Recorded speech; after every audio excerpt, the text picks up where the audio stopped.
Staff retention has become a huge problem for companies. Why?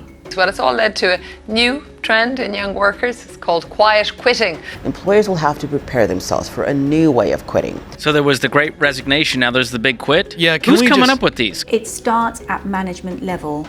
If there is no trust at management level, if there is no ability to have a meaningful and honest, transparent discussion, that's where things start breaking down. You spend a majority of your life at work. Work plays a huge part of your daily living, it earns you a wage, and that's why employment relationships are so important. They're fragile.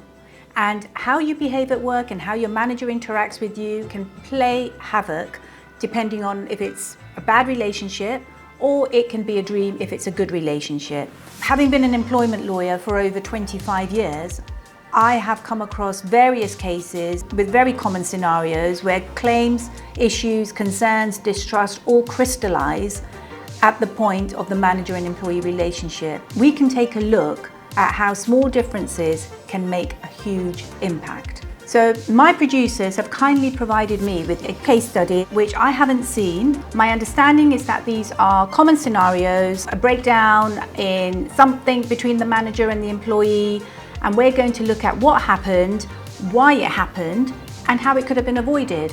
And hopefully some of this will help you if you ever find yourself in that situation.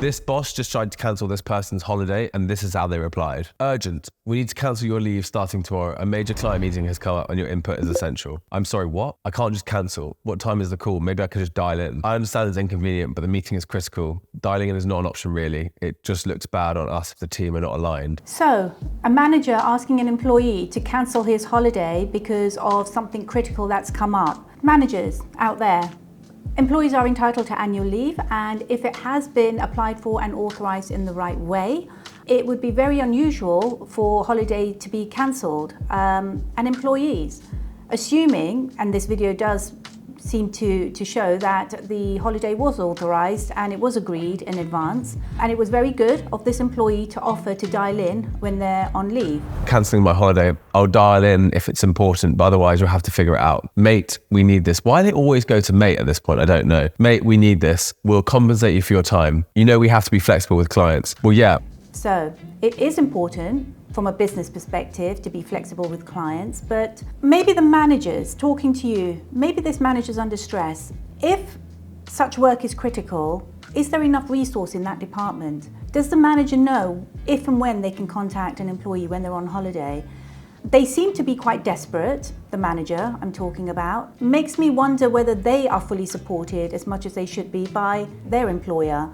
To have to call somebody who's on leave that's been authorised seems a bit extreme. Well, yeah, I do know that a lot more than anyone, hence why I'm not budging on that AL annual leave. I've covered for others, worked late for weeks, and worked countless weekends. We need you on this. I'm sure your girlfriend will understand. I see the beginning of trust breaking down. If the manager felt they had a relationship where they could perhaps ask to see if this person could assist on one matter, fine. There is no reason why they can't ask the question. But if the employee has made clear that they're willing to dial in, but they're not willing to do anything more than that, then that should probably be respected. It is also possible that the manager can say that you will be given this annual leave at another time if they feel that it would be appropriate. But it seems to me that the employees made it clear that they don't want their holiday to be disturbed except for dialing in if that's absolutely essential. Just ask my wife, and her direct words were absolutely not. So I think you're wrong there. Genuinely, I feel like I should be raising this with HR. You've messaged me on my personal number on holiday about working. Well, HR is unlikely to care. This client pays almost half their salaries. Ooh. Dangerous territory. The fact that there is this over-familiarity about talking about whether HR cares or not, again, managers sometimes become managers when they were peers to the very people they're managing. So they were colleagues once upon a time, and they perhaps have become elevated to manager level. If there is that over-familiarity, they may not know where the boundaries lie between manager and employee. So it's very important for company leaders to ensure managers know that distinction when they become managers. Maybe we should work out a partial attendance for the meeting. You stay a day or two behind, then you can join your family event. And they say, I'm not sure I understand the point about the client paying for HR. That's just not going to happen. John, do you really think these are appropriate messages to be sending on a Sunday night? Really think about what you're asking and how you're asking it. I get you're stressed about this, But what you're doing is creating an awful dynamic here. The employee seems to have picked it up. The manager's creating stress for this individual. Asking the question, as I said, that's fine. But once the answer is clear, the manager should have stopped and perhaps gone back to their own manager to find other resource. Client expectations should be managed, so perhaps that fell down with the manager. This individual is going to be on holiday. Can we try and wrap up any meeting in advance of their annual leave if you need them to attend? Again, it comes back to what training and support does the manager have? We don't want to end up in a situation like this because I can see where this is going. If we can just leave it here, then I won't take it any further because I'd like to keep things sweet at the company. All right, we'll talk about this more when you're back. I'm furious you won't help here for 60 minutes. Keeping emotions under control. No doubt this employee is going to have a very miserable holiday, worrying about what's going to happen when he gets back to work, what kind of conflict is waiting for him. Not a nice place to be. It sows the seeds of distrust and a breakdown in that relationship. I'll see what I can do here. This could have repercussions for your career though. That sadly may end up in the manager perhaps being accused of misconduct, overstepping the mark. Managers, you're under stress. You have an urgent client who needs this individual to be there, but this is not the way to go about it. It's caused stress for the employee, it's created a breakdown in relationships between you and the employee, and you've made a threat that this is going to have repercussions for this individual's career, which no doubt you're going to be pulled up on. And if it does, I'm documenting this conversation, so let's hope it doesn't, A. And the boss obviously backs down and says, like, just enjoy your holiday. So let's do a summary roundup. A manager in distress wanting urgent assistance from an employee who he has authorized annual leave to.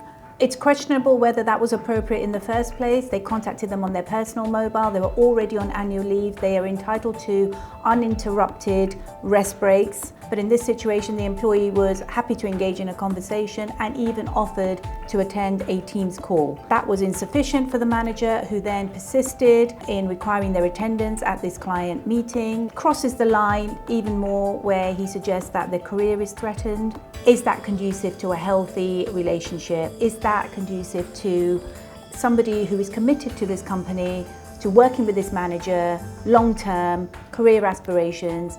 Take note, managers, if you need the support, you need to ask your managers. We don't want these types of things crystallizing in your department. So I hope you found these case studies really useful. I'm an employment lawyer and I have been for 25 years, but my goal is not simply to address issues as they arise. It's to try and dissect why these issues arise and to see what can be put in place as a preventative measure, both for employees and managers and companies as a whole. Thank you all for watching.